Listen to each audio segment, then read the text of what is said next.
ino gaina yon bayirim jaga ohena mota gore Yaina mai mova ino gaina yon bairim jaga oena moda kore gar yo njabe jaga geyo sas yon bambar jem ongi jodaro ngantiyam se na hoite Ayo njabe jaga geyosa yon bambarje ongi jodaro ngadi amse na hoyde gar yo njabe jaga geyo sas yon bambar jem ongi jodaro ngantiyam se na hoite Njabe jaga geyosa yon bambarje ongi jodaro ngadi amse na hoyde gar yo njabe jaga geyo sas yon bambar jem ongi jodaro ngantiyam se na hoite asalaamaaleykum mbokki internet yi di leen nuyu bu baax di leen ziar di leen bëggee ñu suivi sur Kewel Info du nuyu kilifa diine kilifa aada yëpp du nuyu suma sëriñ notre responsable moral daat Moustarchidine du nuyu kilifa diine yëpp di ñaan réew mi yàlla na fi yàlla def jàmm kon ni ma koy waxee rek wala kon ni ma koy defee à chaque fois di nuyu nag ñi xam te ñoo nekk ci laal hôpitaux yi di leen ñaanal yàlla na yàlla fëgg seen bopp ñu nekk ci prison yàlla na leen yàlla libéré di ci ñaan ki am te moom mooy suma papa Lac de Guiers numéro 2 yàlla na ko yàlla génne ci barke Yonent bi albarka Kayre ak ña fa nekk ñëpp tey nag ñu dalal ki nga xam te ne moom mooy Baye Fall ku ne Baye Fall ne Baye Fall bu Ada Fass gannaaw nag ku dema koy tooñee ba mu defaatee retouram jigadiwu ko ci combat Gouye Gui Ada Fass ñu gis nag Baye Fall def na retouram ñëwaat ba mu ñëwee tamit marqué waat empreinte am mu nekk kon ni may wax rek koo xamante ni macha allah nit ku baax gannaaw nag Ada Fass ba mu bëree daan Gouye Gui Ada ñu suspendre ko un an ferme CNG ci préparation yi nga xam te ne moom mooy mystique te Baye Fall bi ñu toog préparateur mystique moom mooy yor bu Ada Fass dañ koy bàyyi rek bu nuyoo ñu waxtaan ak moom Baye Fall maa ngi lay nuyu. waaw auzu billaahi mina sheytaani rajiim bismillaahi rahmaani rahiim Fatma maa ngi lay nuyu di la siyaar di sant yàlla bu baax d'abord di nuyu sama carte d'identité ni ma ko baax waxee muy Kajoor maa ngi nuyu Kajoor yëpp fépp fu Kajoor na ci àddina rek maa ngi lay fekk fa nga nekk di la jox loxo di la nuyu di la siyaar di la ñaan di la wax ne gis nañ taxawaay bi gis nañ ñaan yi gis nañ yéene ji ak bëgg gi nga xam ne nii ñoo ma ko gën a bëgg làmb ñoom ñëpp ak sama xarit yi ñi nekk fu fépp fu waaye xam ne am naa fa kóllëre nga di ma jàppale ci ñaan ñi nekk Casamance ñi nekk Guinée ñi nekk Fouta ñi nekk Matam Podor fépp daal maa ngi leen di siyaar di leen jox loxo di leen wax ni damaa doog a jóge ci combat nii mais moo soñoon kenn ku nekk dama lay fekk fa nga nekk su ko jox la loxo jaajëfal la mais à travers Lutte TV Kewel Info dimanche maa ngi leen di nuyu di leen masawu di leen wax ni kontaan naa bu baax a baax ci ñaan yi ak taxaw bi di ñaan yàlla suñu borom defal ñu tawfeex ak taysiir bi jaay see déwénee na di wax ne route bi day daal di continuer ñoom ñi ma doon jàppale ñëpp muy samay mbokki Kajoor yëpp di ma jàppale ci ñaan ak yëpp daal ak fépp fu waay nekk loolu doon ma jàppale ci combat bi maa ngi leen di waxaat route bi le 18 la jëm ci diggante sama doom mu war a del si waat le 18 bi si topp anti ñuy ñaan suñu borom ñi nga xam ne nii mooy may ndam di ma am ndam ñu ngi koy ñaan suñu borom ni mënu suturaale jox ñu dem ci combat bi combat boobu combat bu ñu soxla la mooy di suñu combat capital ñu ciy woo ñëpp ñoo xam ne rek ñoo doon jàpp ci combat bi passé di leen ci woo ñu suturaal ñu ba ci les suite yàlla suturaal dafa ñu ci ndam lu seddu guy daal fi ñu toll nii combat boobu leen songu d'abord waaw. fi may njëkkee ak yow Baye Fall préparateur mystique Ada Fass Baye Fall moo ko Ada Fass ànd à un moment donné am ay malentendu lu ci am kon li nga wax rek heure bu ñu laajee nga ne Ada sama doom la ku mbaam ak yamte ba mooy Zarko Baye Fall gars yi ne daa gedd Zos pareillement gis ñu ko ñu gis Ada am combat ak Gouye Gui nga defaat sa retour lan moo tax nga xaar bu am combat ak Gouye Gui def retour wane war sa bopp. waaw xam nga loolu tamit pour man li may wax chaque jour rek waaw ña Ada c'est mon fils yàlla nu boole ci sero la nu yàlla boole maak moom mu doon xale di bëre ma di ko tette yar ko ci diine di ko tette ñuy ànd di liggéey di góorgóorlu di jógo ko daanu di jógo ko daanu di jógo ko daanu di jógo ko daanu ba yàlla def li mu def dëgg la nag wolof Njaay nee na bis boo gis rek bis lay xaar yàlla daa dogal ñu daa ànd ma ko daa encadré ñuy ànd ci lamb mu jaral ma lu ne nag parce que tamit fi ma ko fekk vraiment dafa taxoon ma gën a volontaire pour mu doon champion parce que boobu xale la te bëgg na lamb ji mën naa bëre macha allah mais taxawaay bi am ci moom dëgg waru ci amu ci ma jël ko nag def ko sama doom def ko sama lépp mu doon sama confidence ñuy ànd guddeeg bëccëg suba ngoon lu mu ne rek ma ne ca ak moom di dugg ko daani di góorgóorlu yéen ji ma amoon ci moom nag bi may départ yéen a jooju rek ba tey moom la am ci moom muy fexe mu doon ëllëg dara ci réew mi te loolu suñu borom am na lu mu ci mayee ku su néew parce que nag réew mi boo bëggee dégg-dëgg jamono yi ci lamb ku tudd lamb tudd Ada Fass te loolu bi ñuy débuté ak moom suñu option ci moom loolu ci la bokkoon ak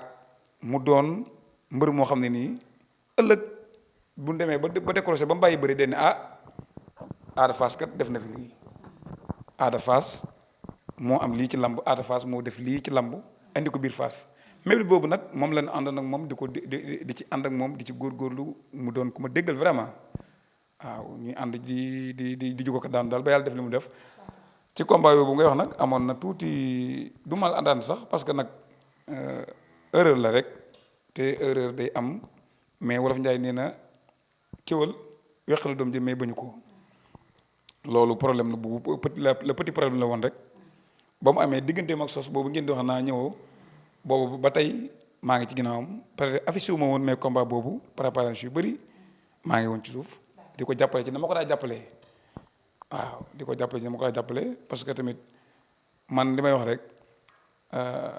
problème yi li ngeen tuddee problème muy tekk ji amoon ci sama diggante ak moom ay fansam ñoo ci gën a sonn ñu ko yéene ay nitam moom d'abord fépp lu ma waaye di képp koo xam ne rek xale nga woon di débuté ci bi Ada Fass di débuté bi combat bi ma gisu ñoom ñëpp am na lu leen naqari waaw parce que xam nañu sama diggante ak moom xam nañ ni ma demee ak moom mais loolu du woon problème mu dara c'est mon fils te li ma la waxoon rek loolu bref jàll na li ne suñu kanam mooy li ma bëgg ci moom d'abord li ma bëgg ci moom mooy mébét ba ma amoon ci moom yàlla suñu borom def ma àgg parce que man li ma gëm ak te bëgg ko te gëm ni maa ngi moom bu nu àndee liggéey suñu borom mën na ko def sutural mooy li Fass manqué muy roi des arènes te man gëm naa ni incha allah rabbi bu yàlla la fay cat bàyyi ñoo ak moom ñu ànd ak moom liggéey au tout moment Ada Fass dina ngeen ba benn suur incha allah rabbi décroché roi des arènes indi ko biir Fass man loolu laa gëm boobu la am. mais dañuy ñëw seen combat guy gi pardon dama jël da ngeen jël combat guy gi coow li bari Ada voyage ci ñëw à un moment donné combat bi jub si Ada ñu gis ko mu yor benn poids boo xam te ni ñëpp jàppoon ne combat bi sax Ada mënul tenir poids bi yokk poids loolu préparation boobu nan nga ko préparé. waaw préparation bi mu demee ñëw mu indi na poids mais poids bi mu indi tamit poids la boo xam ne nii poids bi dool la mais nag léegi dañ ciy liggéey man ak moom ak surtout anti 4 heures dama teel leen dem ci dindi man ak moom chaque jour ko jëfee dama leen di woo téléphone ñu décroché ñëw taal oto bi ànd ak Siteu ñu ñëw diiraak 2 mois yi chaque jour ñu kese 4 heures ñoo ngi ci dimi ba ay 7 heures 6 heures 8 heures ñu doo ko décroché ñu doo ko génn ñibbi mu liggéey ci nag lalu ci liggéey bu méttee parce que combat bi da koo jaraloon parce que combat bi bëggoon nañu ko jaraloon nañu ko te xamal nañ ni combat bi au tout moment rek combat la boo xam ne nii dina bëri polémique parce que guy gi lu waaye mën a wax mbër la moo xam ne nii bu mu daanu rek gars yi commencé ku ne di wax mais guy gi champion la daanaan la def ay ba rek ay daanaan ci lamb daan leen ci biir bëree kon kooku noonu boo ko amee li laaj mooy nga dëxuñu liggéey préparé te loolu am na ci combat bi dëxuñu na liggéey na préparation bu mucc ayib la ci def entraînement bu yu wóor ñu ànd waaj ko nag ni daa waaj a lamb maa ngi moom noonu la ànd waaj lamb ji yàlla seen borom mi nga xam ne tamit moo yor dogal bi li may wax rek mënoon na maa ànd ak moom tey jii indi ko ñu duma ko daan ko comme ni ma ànd ak moom indi ko yàlla may ñu ndam mënoon na maa ànd ak moom ñu indi ko duma ko daan ko loolu li may wax rek ñun lamb duñu kañu duñu xaybu parce que loolu suñu borom moo ko moom mais lii xaw suba yàlla xamuñu ko ñun yàllaa ko xam ñun xamuñu ko mais li ñu gëm mooy dañuy préparé def li ñu war a def lépp la ci des ñu ba ko loxol suñu borom moo yor dañu la décision waaw ñun duñu naagu duñu offré wu duñu wax la ci ginnaaw ëllëg parce que loolu ñun yerewul na noonu yàlla mii nga xam ne moom la ñaan ñu koy ñaan ñu dem préparé wu ñëw yàlla surtout daal defal ñu dem ñu sant ci yàlla bu baax nag di félicité di encouragé guy gi di ko wax ni xale di ko wax ni làmb gi ci kanamam jàmbaar la def na fi lu ne parce que bari na fi mbëri yóbbu guy gi defe naa mu fa ëpp turandoo ci làmb ji loolu du yaafus ba doon yaafus kenn du ko tudde sa bopp doon gu mu doon jàmbaar ak gëm gu mu gëm làmb moo tax mu doon champion maa ngi koy ñaanal ba maatee combat moom guy gi yàlla sutura ko defal ko ci ay ndam lu sedd guy parce que lu la di wax mbër la jàmbar la champion la. Ada daan coow li bari Ada Fass ne combat royal lay xaar Ada jël avance makan mi Gaston production alburax ñu ne Eumeu Sène dégg nañ nag ñu ne Ada ak Eumeu Sène est-ce que teelul parce que Eumeu Sène la preuve en est que barki démb li mu def Sa Thiès te Ada moom tamit nee na combat royal tey Eumeu Sène bi gars yi di wax ñu ñëw ci combat boobu Baye Fall nan la gisee combat Ada Fass Eumeu Sène. waaw d'abord Eumeu Sène bala may ñëw ci combat Eumeu Sène moom dañ koy jaajëfal moom Eumeu Sène parce que lenn waxuma ko nag pour mu jël ñu waxuma ko pour dóor man du ma tricher du ma tippat du ma tappale Eumeu Sène champion la doon carrière def carrière bu métti ci làmb gëm gu mu gëm làmb ak gëm gu mu gëm boppam ak hygiène de vie bu mu am moo tax mu am li mu am ci làmb mais bu doon mbër muy décoration mu Eumeu Sène débuté carrière bàyyi na bëri bu yàgg kon heure bii doo dégg Eumeu Sène ak Ada Fass déedéet mais am gu mu am courage ak doon gu mu doon daanaan doon mbër bëgg làmb doon champion pire di ko jëfee am hygiène de vie bu baax moo ko bàcc ci làmb ji ba tey ñuy tudd Eumeu Sène di tudd Ada Fass foofu nag bu parenteer la mais Eumeu Sène Ada Fass làmb du biir day xëy wasin te xalaat naa ni Eumeu Sène mbër la moo xam ne nii pour mu bëreeg Ada Fass ci moom lay dépendre. non teel moom man gëwuma ni teel na waaw parce que làmb la rek Ada bëri naa ñi mu war a bëreel bëri naa guy gi daan na guy gi de bu diggante ak Eumeu Sène bu yàlla dogalee mu war a taxaw bu taxawee day dem préparer ji rek parce que xale la xam nga li problème bi boo dee xale yàlla dogal nga mën a bëri mën nga bëri ku ne boo xasee am 110 kilos maximum yool entraînement bi war ci yow nga daxuñu liggéey doon xale mën a bëri pire idir mu ne ci yow mën ngaa bëri champion bu ne ci làmb te Ada Fass macha allah bërekat la boo xam ne man tiituma ko mbër mu yàlla bind ku ne mën naa bëri ak moom parce que am na pexe bëre te ñeme na. mais moom mu naan combat royal Siteu ak Modou Lo loolu. waaw non xam nga Siteu moom dafa ne ci combat. mais Ada def na combat royal la bëgg. non loolu moom wax la rek mais Siteu moom dafa ne ci combat moom Modou Lo ñoo ngi seen combat di préparer seen combat nanu leen ñaanal jàmm seen combat jàll que le meilleur gagne lu ci yàlla def ñoo xam ne loolu yàlla def mais comme que moom bëreegul ñun amuñu droit toog fenn di tudd Siteu parce que dafa ne ci combat royal lay bëree. mais combat royal lay bëree mais combat royal lay bëree noo koy bëree te. mais est-ce que waxul ni ñoom ñaar si daan. waaw mais loolu am na ci droit mais ñoom comme que ñu ngi seen i préparation mbër mu ne ci préparation am combat kenn du ko pertifié man bëgguma loolu du ma def loolu Siteu mi ngi ci combat mi ngi préparé wu combat royal la am di ko préparé wu Modou lay bëreel ñoom ñaar seen combat dañ leen di ñaanal jàmm que le meilleur gagne ba seen làmb jàll mais comme que moom dafa ne ci combat vraiment mbër mu ne ci combat moom di préparé wu man du ma la pertifié li may def mooy xaar ba sa làmb jeex ba sa làmb jeexee nag bu ngeen ma wooyee laaj ma ci ma wax ci mais comme que dafa ne ci làmb naan ko bàyyi ma préparé parce que Ada am na ñu mën a bëreel. coow beneen bi Liss Ndiago dafa bëri daan tëggu leen directement coow li bari combat Liss Ndiago Ada Fass coow li bari woon na ci Liss bëreeg Zos mais daf mel ni comme si c'était que ni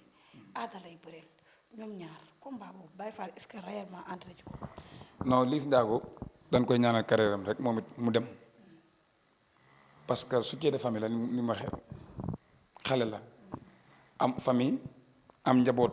ñu yaakaar ko xam nga làmb dafa métti man minu ma noonu de li gars yi wax nii man minu ma noonu man bu ma soñoon mbër mu ne da ngay tekk ci làmb parce que dafa métti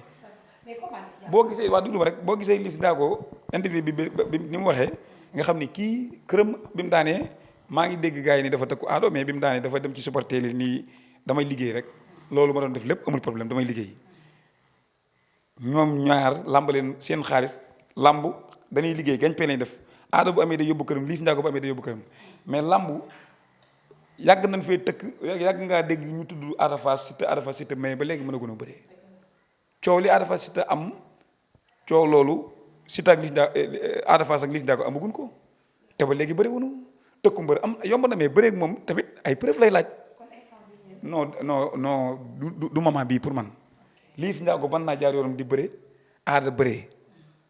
ba mu fekk ko ci kaw bu ko fekkee ci kaw ñu war a bëree kooku làmb la dañuy bëree ñu fay leen xaalis ñu bëree parce que non non ñoragul pour le moment mais Liss dama la wax xamal ni au tout moment kuy préparé di nga xam ni préparé xam ni Liss Ndiago yàgg yéex di ngeen bëri kooku préparation di nga ko xam mais nag da ngay xam ni yow yaa ngi ci yoon liggéey sa yoon ba yegg ci kaw ñun li ñu bëgg mooy Ada dem fi ñu bëgg a dem bu demee ba ca kaw nag ba pare jeex na bu boobaa ku ko fekk mën naa bëri yow mais puis pour l'instant nii pied bi mu teg nii pied montant la teg étoile montant li ñu bëgg mooy mu dem ci kaw bëri gars yi ci kaw ba pare ku ko fekk ci kaw nag boobu man dàqu ma kenn ak moom parce que Ada Fass bu dëgg rek di dëgg tiituma ko mbër mu yàlla bind. fi may jeexale ak yow mooy Ada ñu suspendre ko 1 an ci affaire mystique ñu joxoñ tuuma Baye Fall sëñ Mor yéen yéen a yor préparateur mystique am ngeen da ngeen a jàpp bopp Ada Fass bi yëpp def ci mystique mu focus ci mystique bi ba instant bi suspension bi yéen a ko teg ci côté suspension préparation mystique bi la moo tax Ada focus ci 45 minutes wala 1 heure de temps. waaw foofu tamit dinaa fi indi tuuti leeral parce que man mosu ñoom acc sama mbër ci problème préparation mystique parce que man li may def lépp ci làmb danaa ko def ci sama cummikaay yi boo ngeen ko xoolee man sama làmb yu bëri ñetti biteel lay dugal ci biir essence bi maximum mosumaa def ci essence bi bu ma wooyee ba sama mbër ñëw ci géew mosumaa def ci géew bi lu mat 5 minutes yu mat maximum du may génn combat bi gars yi wax man ba maa jëkk dugg ba ma duggee defuma fa sax 3 minutes damaa génn ñeneen dugg boobu bu ñu dugg nag fan la affaire ba yàggee. kon yow say bagage utilisé na. pare naa yàgg na ba génn bi ñu génnee ci la keneen dugg ki dugg foofu la problème bi xaw a yàggee mais bi. sëñ Mor waaw bi sëñ Mor duggee affaire bi dafa xaw dama ko mujj woo sax pour mu génn pour Ousmane ñëw mujj dugg Ousmane sax mujj dugg. parce que booba temps bi yàgg na te préparation bi yàgg na mais loolu moom. non du sëñ Mor sax mais sëñ Mor lu baax la bëgg rek da doon defar rek. mais loolu damay wax foofu pour ñu xam ni defuñu ko pour maa tey même moom sëñ Mor bu ko defee defu ko pour maa tey da ko def rek pour bëgg lu baax pour bëgg ndam d'accord naa loolu mais aj gi nga xam ne aj nañu ko loolu tamit ñun ay ndaw lañu dañuy liggéey ci làmb man jàpp 2012 ba léegi maa ngi indi mbër ci biir làmb musuñu maa àtte ci xeex musuñoo gis sama mbër tooñ ci biir géew bi musuñoo gis ma laale la mbër nangam musuñoo gis sama mbër ma laale la mbëru jàmbur nang gàllaaj loolu musul am ci man te depuis 2012 ci anti ba léegi maa ngi ñëw ci làmb kenn musuma àtte ci làmb parce que man ñàkkuma fayda du ma def lu may xeebe du ma def lu may yabe du ma nangu góor yàpp ma moo tax du ma tooñ góor du ma yàpp góor mais bu loolu amee ñu ñëw ñu téye temps boobu yàlla dogal parce que man bu ma sañoon li ma xalaatoon CNG aw yat la yor yat li mu yor man pour man waruma koo dóor yow nga ñëw jaar forom fi nga jaar dóoru yat wi parce que gis nañ fa combat yoo xam ne nii man ci làmb laa nekk làmb rek lay dund gis nañ fa combat yoo xam ne nii téye nañ seen temps de préparation musique parce que 2 heures de temps ñu toog di leen xaar. ñan combat la. bari na fi. mais ban exemple. non bari na fi ay combat boo tuddee rek day am na mu demee mais bari na fi ay combat ñoom seen xam nañ combat yooyu gis nañ ko ñu ngi ci làmb te teewul ñoom ajuñu leen mais boo ñëwee benn 40 minutes lañ wax 45 minutes li ma d'accord même bu ñu la ajee bu ñu dagg sa xaalis mais aj ji 1 an man pour man bu fekkoon danoo forfait jox guy gi victoire Ada Fass bëri suul ñu ne kii remplir contrat mën na laa aj sax d'accord na 1 an dagg sa xaalis parce que mën nañoo jox guy gi victoire mu dem te boobaa guy gi mooy nekk si yoon. waaw mais dama ni foofu bu fekkoon doo jox guy gi victoire yàq journée jàmbur parce que bu waa ji bëri suul te mi ngi ci biir géew bi foofu d'accord naa sax bu ñu la ajee dañ ni dafa yaatu leen la ajee mais yàlla dogal na yow téye ngeen ko ba mu ñëw ba bëree ba pare kooku man pour man waruñu laaj 1 an ba pare est-ce que nekkul dañ doon bañ a yàq journée bi moo tax ñu bàyyi ba mu bëri pare ñu soog ko waaj. waaw non waaw bañ a yàq journée bi xam nga règlement moom règlement la règlement bi nga xës bind ba signé ko kooku règlement la bu amul rek appliquer règlement bi mais li tax loolu amul mooy ñoom temps bi na xalaat ni moo fa am ñoom li leen nax Ada Fass fi mu bëree ak fi grand combat bi bëree dafa diire ñaari combat yi dafa am distance te nag Ada nag wax dëgg yàlla ñoom man pour man mënoon dawal comparaison xam ni Ada Fass xale la mais li ko topp ginnaaw du xale. mais comparaison 45 minutes. waaw non d'accord naa loolu dama ni li ko ci temps bi ñu ko jox moo gàtt. temps bi ñu ko may préparation moo gàtt. dañ koo def temps combat yu ndaw yi même boo gisee ci biir combat bi wax naa ko 5 minutes la ñuy bëree parce que defuñu ko grand combat. lépp ci combat la bokk te combat bu day noonu di combat bu mag combat capital nga xam ni ña fa ñëw ci làmb ji majeure partie bi yëpp Ada Fass leen indi nga jox ko benn 5 minutes préparation loolu seen nañ ci bàyyi xel wala ñi tëgg combat yëpp di xalaat yenn combat yi mag yi fi ñu koy dugal mais combat boo xam ne ni combat capital la combat boo xam ne nii ci carrière xale bi combat capital la nga may ko benn 5 minutes préparation ba pare 5 minutes ba jeex nga takkal ko fa ni ko da ngay dugg bëre force loolu waruñu ko petit combat yi donte petit combat lañ ko def mais dañ ko waroon boole ci grand combat. dañ ko war na boole ci grand combat bi may ko loolu parce que coopération lay doon rek mais bu coow li loolu la ko waral préparation bi leen ko may gàtt na mais man dama ni bi mu duggee ci géew bi biir géew bi ak bi mu génnee defuma 3 minutes pare naa yàgg na mais nag ñu nu àndal ay nit lañu andi nañu mënuñu leen forcer ne nangam ngay def. expliqué ngeen ko wax leen temps bi. non de ñoom temps bi ñoom wax naa leen temps bi ñun 5 minutes la ñu bëri 5 minutes la ñu bëri bëriwaat 5 mu jeex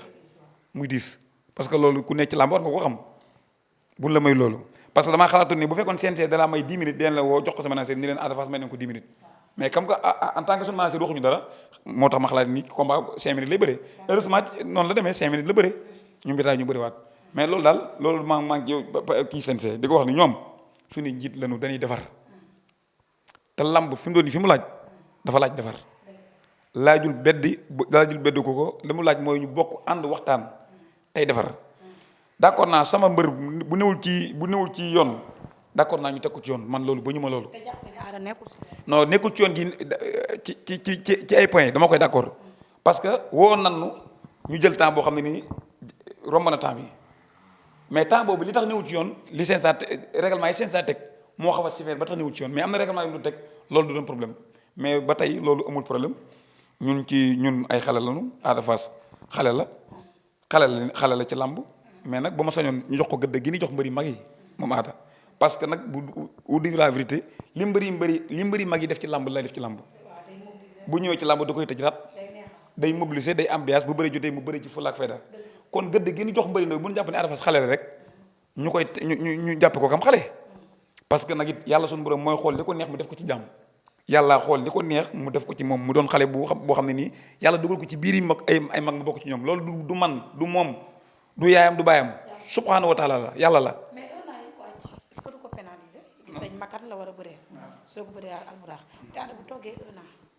nga yor contrat jàmbur avant 2 avance jàmbur nga xaaraat incha allah ba déwén wala fin saison nga bëri wàcc est-ce que loolu du ko pénaliser. non loolu neexul kenn mais CNG mi nga xam ni mooy njiit li te moo def dogal bi mu def ñun dañ koy ñaan rek mu xoolaat loolu bu baax xam ne Ada Fass xale la avenir la ci lamb ñi ko yaakaar ci lamb dafa bari te xale boo xam ne nii da nga ne ci carrière ubbi benn passe boo xam ne ci nga war a dugg ñëw ba dugg ci seen biir ba ma sañoon ñu xoolaat règlement bi jim ko baissé te xam ne à part aujourd'hui Ada Fass bu ñëwatee ci lamb kenn dootu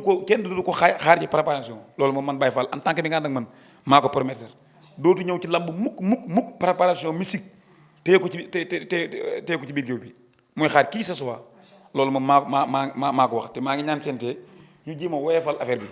ba mu bëree parce que dafa bokk ci lamb boo gisee keroog bi mu ñëwee ni mu def stade bi nga xam ne yaakaaru lamb la goo xam yaakaar nañ ko te am na fu ñu bëgg a dem ak moom te fi ñu bëgg a dem ak moom bu ma sañoon 1 an yi ci biir war na fee mën a def dara day metti bu ma sañoon daal maa ngi ñaan sente ñu jëm ko baissé ñoo suñuy njit nag dafa leen tax a jóg mais bu ma sañoon ñu xoolaat règlement bu baax jéem a xool nañu ko baissé parce que xale la boo xam ne nii mosumaa ñaan sente nag c'est la première fois ma ñaan ko te bu ma sañoon li ma ko ñaan mu may ma ko parce que tamit daal vraiment ba ma delee ñëw ci làmb ba léegi CNG musuma convoqué te loolu maa ngi ñaan suñu borom nekk ci làmb ba génn làmb CNG du ma convoqué parce que li CNG bañ du ma ko def li ñuy tere du ma ko laal du ma ko jege saa yoo bu ñëwee ci règlement bi ci lay tënku bu jeexee maa ne sama mbër ñibbi waaw. di ko jaajëfalaat bu baax a baax moom Baye Fall kon li mu wax rek Ada Fall CNG dañ koy ñaan rek Ada Fass di ñaanal CNG mu baal ko ndax xale la wax dëgg yàlla di neexal làmb nekk xale boo xamante ni ñaari contrat la yor kon donc ba pare nekk koo xamante ni wax dëgg yàlla ci li muy yëngu mi ngi ci suturloo ba pare di ci jàppale ñi nga xamante ni ñoom ñooy ay xaritam ak ñeneen ñoo xamante ni xaj nañ ci di wax rek suñu papa Bira Sène mu jàppale ko ndax Ada wax dëgg yàlla xale la kon ni ko Baye Fall waxee rek donte bu fekkee ñun ñoo tooñ mais ñun ñëpp ñu ngi jégalu parce que Ada ci làmb la bokk ñu ni ci làmb lañ bokk kon dañ koy jégalu rek di ko ñaan rek moom tamit mu xoolaat ndax tamit 1 heure de temps ou bien 45 minutes un jeune comme Ada Fass nekk xale nekk koo xamante ne tey daa am fu mu teg bëtam loolu mu ci bàyyi xel surtout nag ñi xamante ne ñooy ànd ak moom ñu bàyyi ci loolu xel ndax instant bi kenn du ne Baye Fall kenn du ne sëñ Mor Ada Fass la ñuy dóor yat bi kon donc yéen ñu bàyyi ci xel rek mbokki internet yi di leen jaajëfalaat nag bu baax a baax encore une fois di jaale bu Siteu magam bi nga xamante ne moo génn àdduna yàlla na ko yàlla yërëm te xaare ko àjjana firdawsi di ñaanal képp koo xamante ne génn nga àdduna di wax Baye Fall lan ngay tàggatoo. waaw li may tàggatoo mooy di santaat yàlla bu baax di julli ci yonent bi di sant sama ñaari waajur di sant kajoor kajoor yëpp ni ma ko baax a wax rek di sant fépp fu kajoor kajoor nekk rek ci àddina maa ngi lay nuyu di la sayaar di la sant di xam ni man kajoor kajoor mooy sama carte d'identité di leen wax ne nag dañoo am combat bu rëy buñ jub mooy suñu combat capital Siteu bu anti Fallou Ndiaye tëgg ko mu war a bëri Ama bu Yaraax bii di premier grand combat am ma di ci woo sama mbokki kajoor kajoor yëpp ñu ñëw jàppale ma en masse ci combat bi di ci woo waa Fass di ci woo fans club Ada Fass yëpp combat Siteu bu anti bi maa ngi leen ci woo ñoom ñëpp fépp waaye ne rek doon jàpp ci combat bi maa ngi lay woo supporters yi Ada Fass yi nga xam ne nii ñoo nekk fépp ci àddina ci combat bi Siteu bu anti bi maa ngi leen di woo ñoom ñëpp ñu ñëw en masse jënd bloc yi parce que bëgg naa xale bi lu mu gàtt mu jënd 30 bloc man na ko autorités yi nga xam ne ñoo doon jàppale Ada Fass ci combat bi passé ñoom ñëpp maa ngi leen di woo ci combat Siteu bu anti bi parce que loolu suñu combat la combat bu ma soxla la combat bu ma ñor la combat bu ma bëgg la parce que xale la boo xam ne nii mi ngi ci yoon te bëgg nañu mu def dara ci làmb moom Siteu bu anti te gëm nañu ko yoon yi ñu ko teg mi ngi ci di góorgóorlu ba ma soñoon daal gars yi ñëw gën ko jàppale en masse waa Fass jàpp Médina Gueule Tapée Colobane Grand Dakar gars yëpp maa leen di woo ci combat bi di wax ni yàlla suñu borom suturaal nu yàlla may ñu ci ndam lu sedd guy parce que Siteu xale la te avenir la te yaakaari làmb la d'abord nag bala may bare damay nuyu sama soxna di ko nuyu bu baax di ko ñaanal Oumy Diop Kébé maa ngi koy ñaanal suñu borom njaboot gi mu fi am suñu borom dem ban koy teral di ko yóbbu Makka di nuyu sama grand yëpp suñu xalifa kër maa ngi koy nuyu fa laata ki nii ila naf si faxale ko mujji ba ñu xëy suma addu ko yàlla maa ngi koy siyaar di nuyu ñoom Baye Mor Baye Matar ñoom Baye Sall samay rakk yëpp maa ngi di siyaar ñoom ñëpp sëñ Cheikh borom Touba ñoom ñëpp maa ngi di siyaar di leen sant bu baax di siyaar ñi may ñaan nag di siyaar sëñ Ibra Diop sëñ Ibra Mbacke borom Mayk Diop maa ngi koy nuyu bu baax di ko siyaar di ko wax ni combat bi mi ngi ci loxoom ak ñi ci des ñëpp ñoo xam ni bëgguma tudd seen tur maa ngi di siyaar di leen tax di nuyu sëñ Ousmane nag Pël sëñ Ousmane Pël maa ngi koy siyaar bu baax di nuyu papaam di nuyu waa Gét Ardu gépp dañ faa dem ci combat bi ñu jàpp ni ñu ñaanal ñu ci waa Gét Ardu ñoom ñëpp ñu ngi leen di wàcc ci combat xalifa ba général bi ñu ngi leen di wàcc ci combat bii ñu gën cee jàpp di teg loxo bi di teg nuyu bi ci Ousmane Pël moom la teg nuyu bi ci loxoom mu nuyul ma ay soxnaam ak sama góor gi papaam maa ngi koy siyaar bu baax di leen ñaanal jàmm di sant ci yàlla julli jëpp di wax ne asalaamaaleykum wa rahmatullahi taala wa barakaatu. ino kayna yon fa yirib